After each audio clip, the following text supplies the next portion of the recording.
What is up, guys? Lord Nick here, bringing you another One Piece related video. And in this video, guys, we're going to do a quick guide to Rebecca. So the quick guide to Rebecca, we're going to go over the leader ability. We're going to go over some of the cards, some of the play styles, and kind of the identity of this leader. Kind of give you a quick overview of some of the things that I think are important, and maybe some of the play lines to some of these decks that I think are very important. I will try to explain them to the best I can, and I'm going to try to keep this video in under 15 minutes, so there's going to be a lot of really fast talking. It's going to be a little bit rambly. I'm going to try to hone myself in. Let's get started. Maybe. Explaining the leader. All right, let's talk about the text of the leader itself. The most important thing about any deck in One Piece is understanding the leader you are playing, the pros, the cons, the difficulties, and the abilities thereof. So we're going to start off with the card text. We're going to start off with the abilities. So straight off the bat, she is a 5K, 2-color, blue and black, 5-life leader. So that's already a great start for her. Now here's one of the first negatives. This leader cannot attack. Now, let's move into the main ability of this leader, though.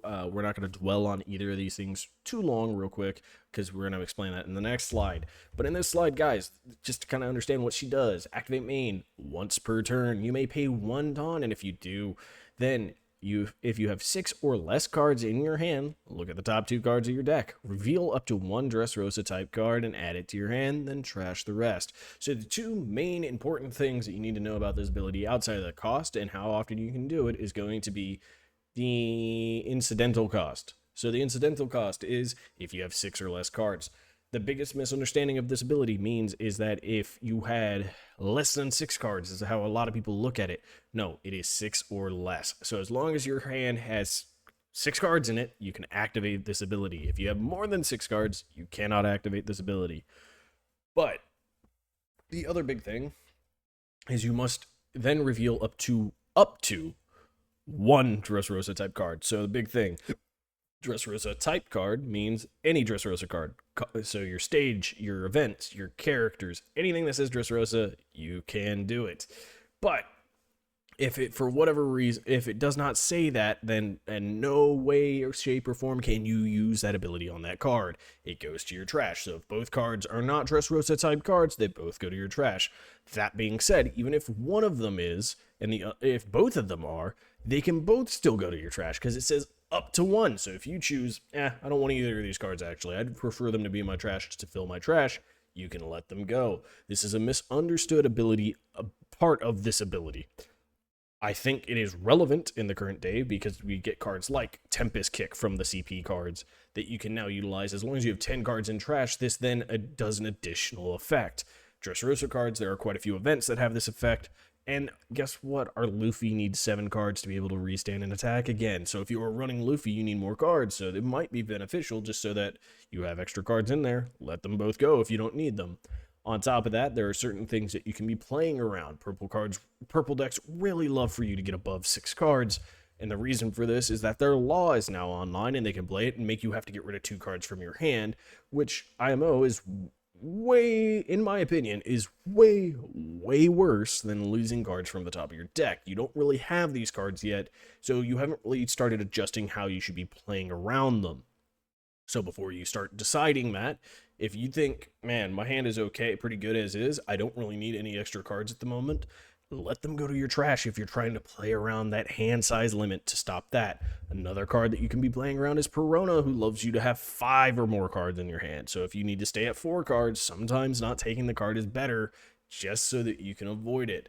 Now, I don't advocate for this. I honestly, personally greed and try to keep as big of a hand as I can most of the time. There are a couple of times where I really want to stay lower in hand size, and that is just to prevent certain effects that I know will give my opponent such a large advantage, like Perona. So against Gecko Morias, I often try to stay at 4 so that their Peronas are just at 2k, and they don't try to actively keep trying to dig cards out of my hand.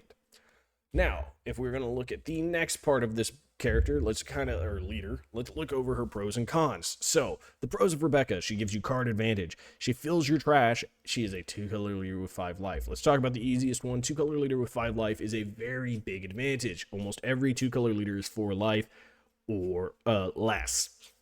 Actually, exception being like King, what is his name?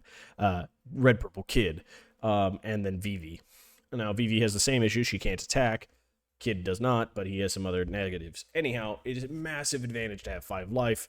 A lot of decks like to play around multicolor leaders being at 4, so you being at 5 can actually mess up their tempo and ability to understand how to play against you. It also just gives you more card advantage and a longer time it takes a lot longer for them to kill you. Fills up your trash is very important for the black side of this deck, and hopefully in the future maybe for the blue side of the deck. But we'll find that out later, but for now it helps the black engine get online. On top of that, the other pros is that you get card advantage. We've already kind of talked this one to death, but you get card advantage opposed to card filtering, which is a lot of other abilities, which is just like, oh, look, I draw a card and then I choose to discard one from hand. In this case, you're looking at 2, you're taking 1 as long as it's within the type, and you get to just add it to your hand for 1 Dawn is not that bad of an investment. Now, when we look at the cons of the leader is type lock. The leader cannot attack, and the second color is not supported. So let's jump in from the top down this time. So type lock, meaning that you must have Dressrosa cards for this ability to be beneficial. This ability, filling the trash for 1, is not that big of a problem. The problem is that there are other cards and decks that do that significantly better. In the Gecko Moria, for 1 Dawn, you just play out you can play out one of your 2Ks, and it mills 5 for you. That's kind of annoyingly better than 1 for 2. Yes, you don't have to develop a body. Yes, you don't have to give up a 2K. But 1 for 2 cards in trash isn't that good, especially when we go look at Lucci in OP07, who gets to swing, and on swing, reduce the cost of one of your opponent's characters by 1, and as long as you trash the top 2 of your deck. So you're not losing a card from your hand. You're not losing a Dawn, card from your hand. You're not losing a Dawn, and you're milling the 2 while also reducing something. Yeah, she has the so to make this an upside, you do have to run Dressrosa cards so that you occasionally are just getting rid of 1 card and getting 1 card to your hand. But that means you were type locked. And right now, the Dressrosa archetype is not getting much bigger. It will maybe in 10, but for now, it's kind of a small pool, and it makes you have to play one of 2 main styles. Now, if we look at the second color not supported, this kind of goes along that same issue with being type locked. You were type locked to Dressrosa cards mainly. There are almost no blue Dressrosa cards. The only 2 we have right now is Bellamy from OP01, who's a 2-drop 4K vanilla.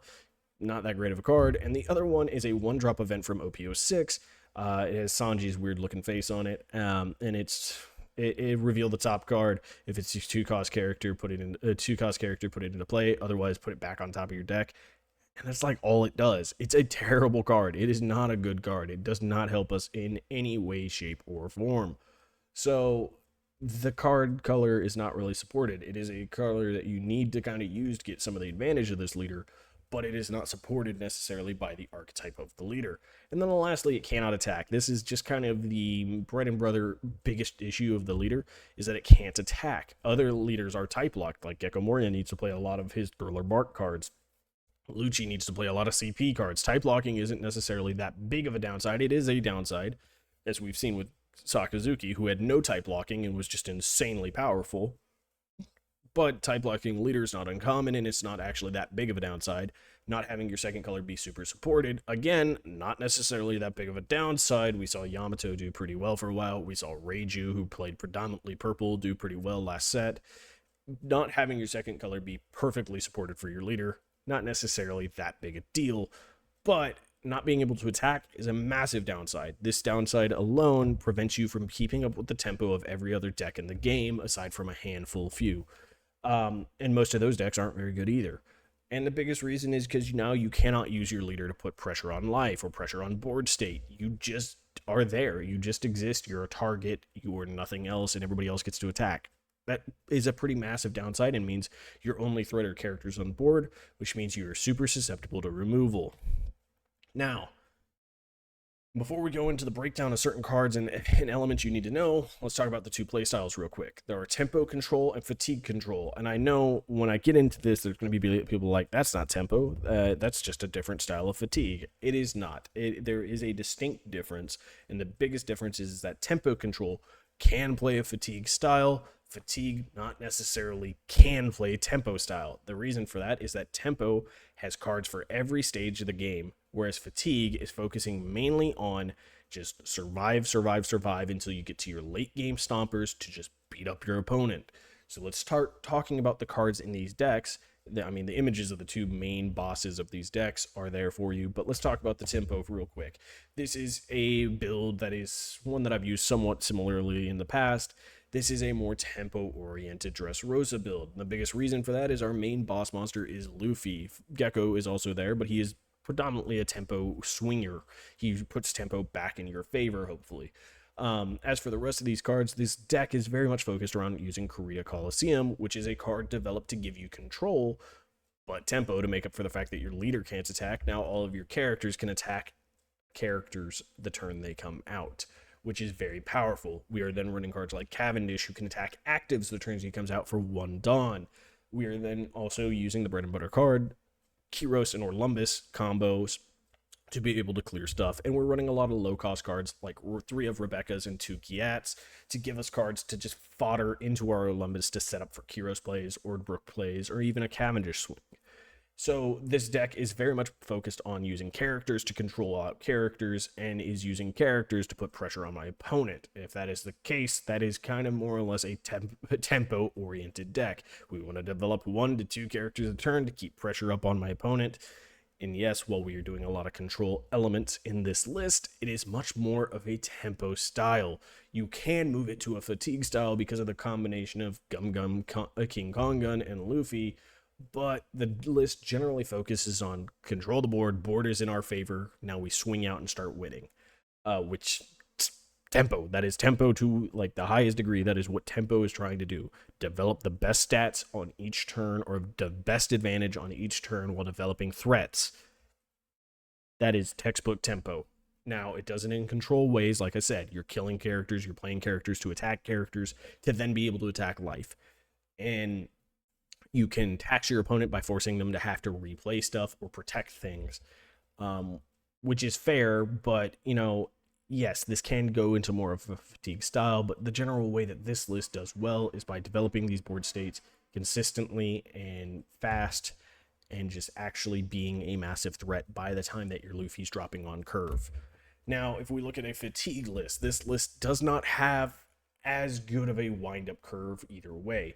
We look at the tempo list. On the even curve, our curve is pretty simple. We use leader ability, hopefully play Coliseum on 1. If not, we try to play a Rebecca on 1.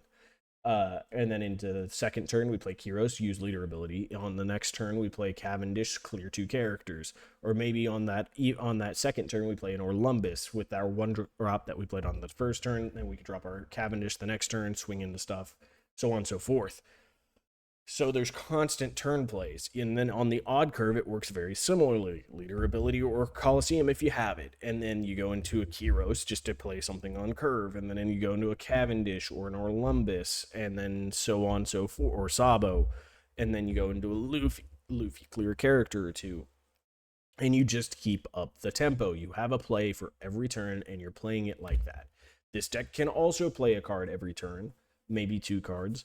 But the premise of them is not necessarily to put out threats. It's not necessarily to put out anything more than just control into the late game. Your whole focus of this list is to play stuff like Orlumbus and Hina and Kyros to pop stuff early, to set up for the fact that late on you want to be able to on curve drop Kuzan to start controlling and dominating the board. You reanimate a lot of your Kyroses, Brooks, and Leos to then take, and even your Rob Lucci, to then just wipe your opponent's board and make it impossible for them to come back without answering your boss monster. So you're playing for late to develop this, and the entire time you're trying to grind out resources from your opponent's hand through just continuously and repeatedly removing everything you can from their board. This list can do the same thing. It can play it the same way, but it does it through attacks more than anything else.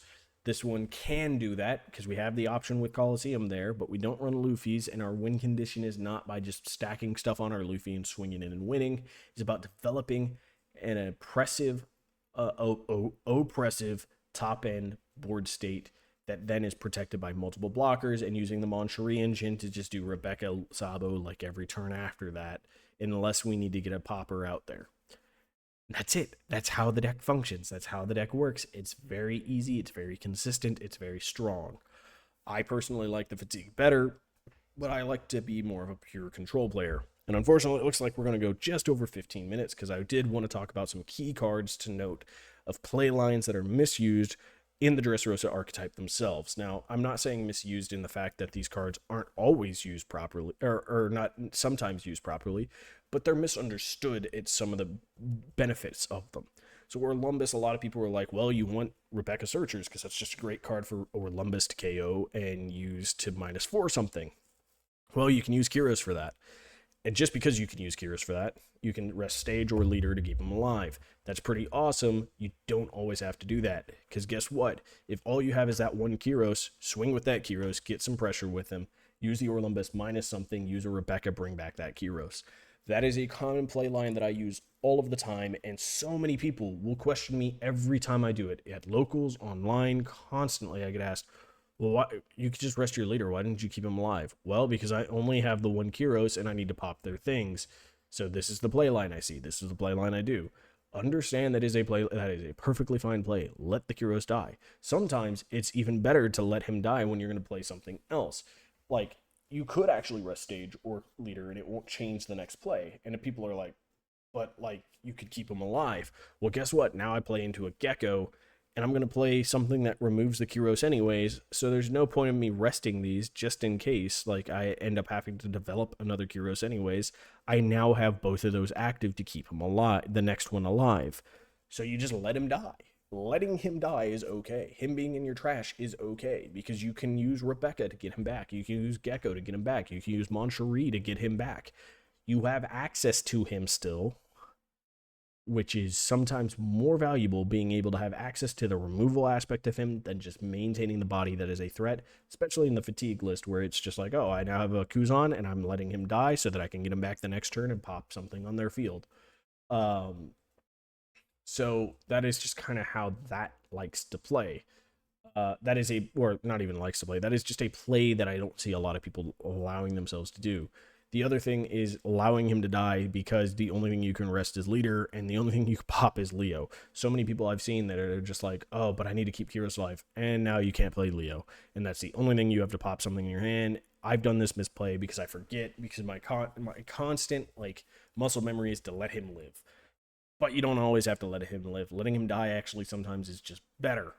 The other thing is misunderstanding that Moncherie or Scarlet, these type of characters, can just be KO'd by your Orlumbus to feed his ability. You run 3 on Moncherie, so the chances of you not drawing another one is pretty slim, or if you just have a Gecko, you can just get her back if you really desperately need to put cards back. And with the Scarlet, she just does better in your trash most of the time anyways, because Gecko combo is probably one of the best reasons to be running her. And for those that don't know that combo, you need either Kyros or Hina in your hand, along with a Gecko in your hand, and then you need a Rebecca, Scarlet, or Kina, and then the opposite card that you don't have in hand in your trash. That is a lot of setup, but it's a really insane combo if you do. And the reason is Gecko gets you back Rebecca, Scarlet. Rebecca gets you back whichever one you don't have, deploy the Hina. -4 on a character. Then you can activate Scarlet, -2 that character again, play a Kyros, and pop a 7 cost. Or if you happen to have an Orlumbus or Hajrudin, you can additionally just get rid of a 10 up to a 10 cost with these cards also on board. And you've now developed a 9k body, 2 5ks, and a blocker. That's an insane, valuable tempo swing turn that goes really, really hard in this list, and it can do really well in the tempo list too if you wanted to play it that way. But that's just a play line that is there. So letting these go to your trash is not that big a deal, because later on, if you actually have the board state and you just need to clear something, but you don't have anything in hand other than the Gecko, just play the Gecko, drop a Rob Lucci, drop a Moncherie, have Lucci come in tapped, and then activate the Moncherie to put cards back. So you now put 5 cards back, and you get to use the Moncherie again. Hey, she's back. And that's the time that she's most valuable, is in the late game to get you more incremental card advantage. Whereas in the mid game, it's really just like, oh man, I have no other option of how to get Kyros into my hand. This is how I get them back. All right, guys. Hopefully, I've explained enough of the play lines. I've explained enough of how the decks are slightly different, the play styles, the leader itself, and hopefully this helps you in understanding how to play Rebecca if you want to play Rebecca in the future. And if you like the video, guys, make sure to leave a comment letting me know. Let me know what your favorite way of playing her is. Let me know if maybe you have a very fun list with those blue cards that I said were terrible in the Dressrosa archetype. And then, of course, as always, just leave comments, leave likes, and then subscribe if you're not subscribed, because that helps. And until the next video, guys, I hope you all have a wonderful, wonderful day. Bye, guys.